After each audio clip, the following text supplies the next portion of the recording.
근데 이제 운동을 하면서도 근손실이 올 수가 있나요? 사실 완전히 올 수가 있어요. 운동을 하고 있으니까 괜찮겠지 하다가 방심하게 되거든요. 그러니까 어떻게 보면 아파서 운동도 못하게 되는데 운동을 못하면 또 근육이 또 빠지는. 정말 제 얘기를 듣는 것 같기도 하고 이게 나이 탓인 줄 알았거든요, 사실 저는. 사실 나이 탓은 아니고 이런 말씀 좀 그렇지만 관리를 아직 잘 못한 것이어서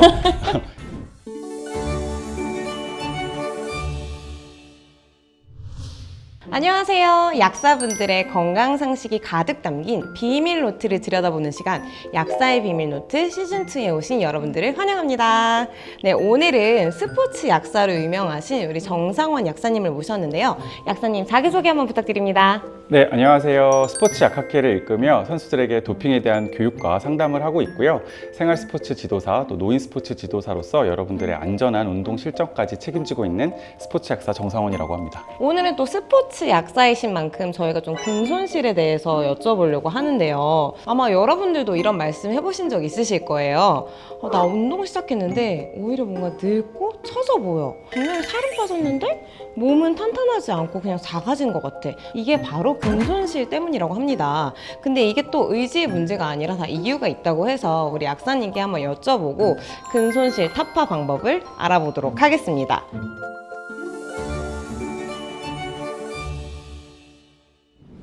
근손실이라고 하면 저는 보통 운동을 안 하는 사람들한테 일어나는 일인 줄 알았거든요. 근데 이제 운동을 하면서도 근손실이 올 수가 있나요? 사실 완전히 올 수가 있어요. 그래서 오히려 운동을 하면서 근손실 오는 분들이 더 큰 문제이긴 합니다.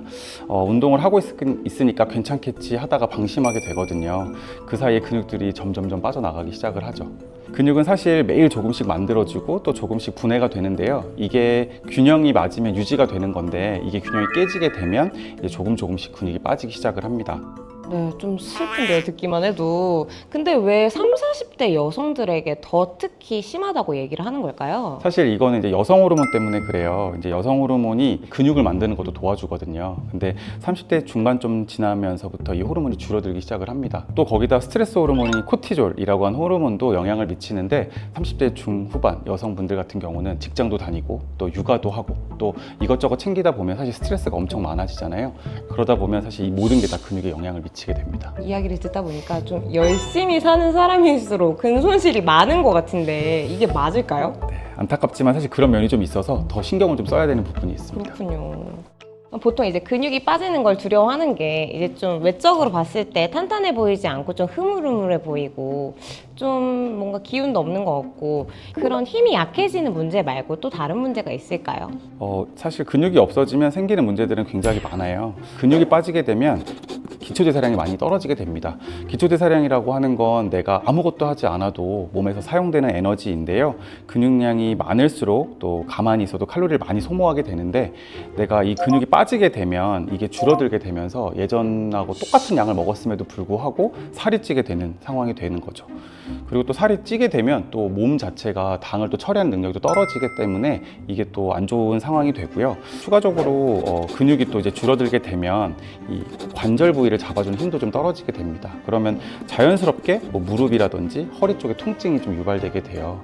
그러니까 어떻게 보면 아파서 운동도 못하게 되는데 운동을 못하면 또 근육이 또 빠지는 어떻게 보면 악순환이 계속 반복이 되는 거죠. 뭔가 제 얘기를 듣는 것 같기도 하고 뭔가 하나가 무너지면은 줄줄이 무너지는 약간 도미노 현상 같은 그런 구조인 것 같네요. 네, 맞아요. 그래서 나이가 들수록 사실 정말 미리미리 준비를 해야 되고 특히나 30대부터는 정말 미리미리 이 근손실을 예방해야 됩니다.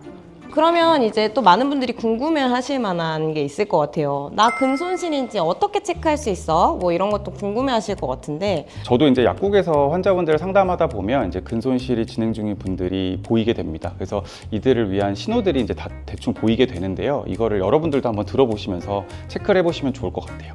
첫 번째로는 체중은 내가 뭐 줄거나 늘지 않았는데도 불구하고 내 살이 조금 더 흐물흐물하게 느껴지시는 분이 있거나 예전에 내가 어떤 걸 되게 가볍게 들었는데 이제는 좀 뭔가 무겁게 느껴지시는 분들, 계단을 오를 때 좀 더 허벅지가 더 당기는 느낌을 받는 분, 또 조금만 운동해도 이틀 이상 근육통이 오래 가는 분 혹시 많이 있으신가요? 네, 벌써 체크가 많이 되고 있습니다. 네. 그리고 밥을 내가 분명히 줄여 먹고 있는데도 오히려 좀 살이 찌고 있다라고 느끼시는 분, 또 앉았다 일어났을 때 뭐 허리라든지 무릎에 힘이 좀 많이 들어가시는 분들.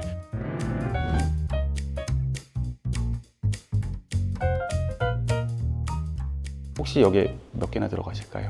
저 한 3개 이상은 되는 것 같아가지고 와, 이게 나이 탓인 줄 알았거든요, 사실 저는. 사실 나이 탓은 아니고 이런 말씀 좀 그렇지만 관리를 아직 잘 못한 것이어서 이제 근손실이 오신 거기 때문에 네. 지금부터라도 이제 준비를 하시고 바꾸시면 될 것 같습니다. 네.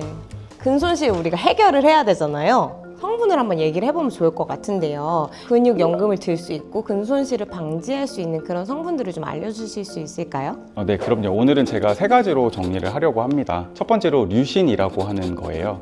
류신은 아미노산 중 하나인데요. 이거는 이제 근육을 만드는 스위치 이 역할을 합니다. 이걸 좀 쉽게 비유를 하면 내가 먹고 있는 이 단백질들이 근육을 만드는 재료인 거고, 이 류신이라고 하는 게 그 재료로 이제 공사를 시작을 하는 신호탄 같은 역할을 하는 거죠. 그래서 사실 류신이 없으면 재료가 있어도 사실 공사가 시작이 안 되는 거나 마찬가지. 너무 중요한 역할을 하고 있네요. 네, 문제는 또 나이가 들수록 또 이 신호탄을 터뜨리려면 이제 근육을 만들려고 하면 더 많은 류신량이 필요하게 돼요. 그래서 30대 이후부터는 단백질 총량뿐만 아니라 이 류신이라고 하는 아미노산이 충분한지 같이 봐야 됩니다. 그럼 단백질 보충제를 고를 때 이런 류신 함량도 좀 저희가 체크해보는 게 좋겠네요. 그렇죠. 최근에 사실 나오는 제품들은 다 모두 좀 이 양을 충족하는 경우가 많기는 하지만, 그래도 내가 선택한 제품이 류신이 최소 뭐 2.5g에서 한 3g 정도가 들어있는 제품들이 있는지 확인하는 것이 좋습니다. 그럼 두 번째로는 또 어떤 성분이 있을까요? 오해가 있는 성분일 수도 있겠지만 이제 크레아틴이라고 하는 성분입니다. 저는 이 크레아틴이라고 하면은 약간 남성분들이 막 이렇게 막 근육 크게 만들고 막 그럴 때 보조제 이미지가 강한데 여성들도 이걸 섭취를 해야 될까요? 사실 이게 진짜 많이 오해를 하시는 것 같아요. 크레아틴은 사실 남녀 상관없이 정말 필요한 성분이거든요. 쉽게 설명을 하면 운동할 때 근육이 쓰는 에너지가 있는데, 이 크레아틴이라고 하는 거는 그 에너지를 빠르게 충전해주는 약간 보조 배터리 같은 역할을 합니다. 그래서 충전이 빨리 되면 당연히 운동을 더 많이 할 수 있기 때문에 근육도 더 잘 만들어질 수 있는 거죠. 그리고 사실 최근 연구에서는 이 크레아틴이 근육 세포 재생에도 관여한다는 게 밝혀지고 있어서 여성 또는 뭐 노인까지 포함해서 근력 증가, 피로 회복, 또 나이가 들면서 근육이 빠지는 것에 대해서 예방하는 효과까지 밝혀지고 있어요.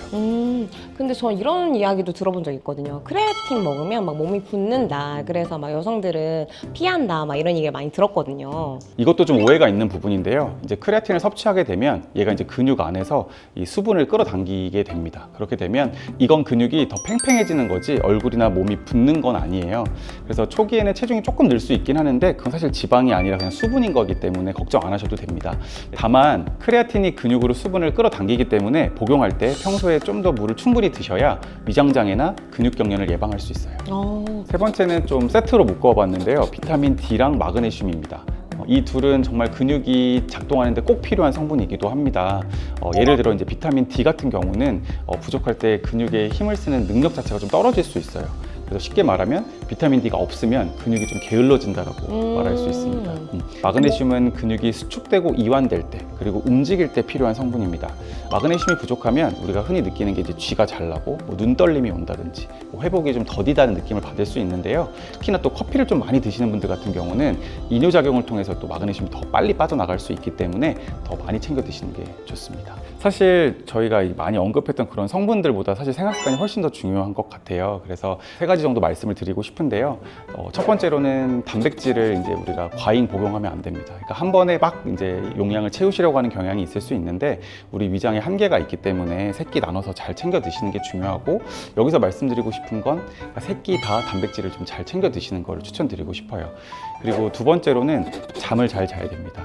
아무래도 현대인분들 잠을 잘 많이 못 주무시는데 잠 자체가 사실 근육을 키워주는 회복 시간이기 때문에 이 시기에 성장 호르몬이 잘 나와서 근육을 잘 만들어주기 때문에 꼭 잠을 잘 주무셔야 되고요. 그렇기 때문에 저녁 운동을 조금 피하시는 게 좋기는 합니다.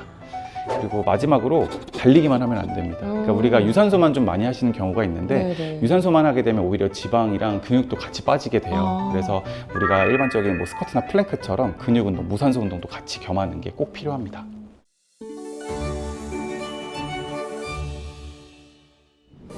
오늘 정말 우리 정상원 약사님께서 좋은 이야기들을 많이 해주셨는데요. 저는 오늘 이야기를 들으면서 근손실이 단지 의지의 문제가 아니라는 게 되게 좀 위로가 됐던 것 같아요. 호르몬이랑 스트레스, 또 생활 습관까지 다 연결이 되어 있던 거라는 거죠. 맞습니다. 그러니까 우리가 열심히만 하면 되겠지, 또는 뭐 어떤 상황에 내가 문제가 있는 거다 이런 느낌보다는 내가 이제 대처한 상황을 좀 정확하게 인식을 하고 이유를 알게 되면 대처하는 방법도 훨씬 효율적일 수 있기 때문에 여러분께서 오늘 들으신 내용을 기반으로 해서 근손실의 예방을 잘 해주셨으면 좋겠습니다. 네, 오늘 정말 감사드리고요. 다음 편에도 우리 정상원 약사님이 이어서 나와 주실 건데요. 다음 편에서는 우리 근육과도 관련이 있는 관절 건강에 대해서 이야기를 해보려고 합니다. 사실 또 근육이랑 관절이 굉장히 연결돼 있다고 아까 또 앞에 말씀을 해주셨던 만큼 좋은 정보가 가득할 예정이니까 채널 고정해 주시고요. 오늘 내용이 도움이 되셨다면 구독과 좋아요, 그리고 댓글과 알람 설정까지 부탁드리겠습니다. 네, 지금까지 약사의 비밀노트였습니다. 감사합니다. 안녕.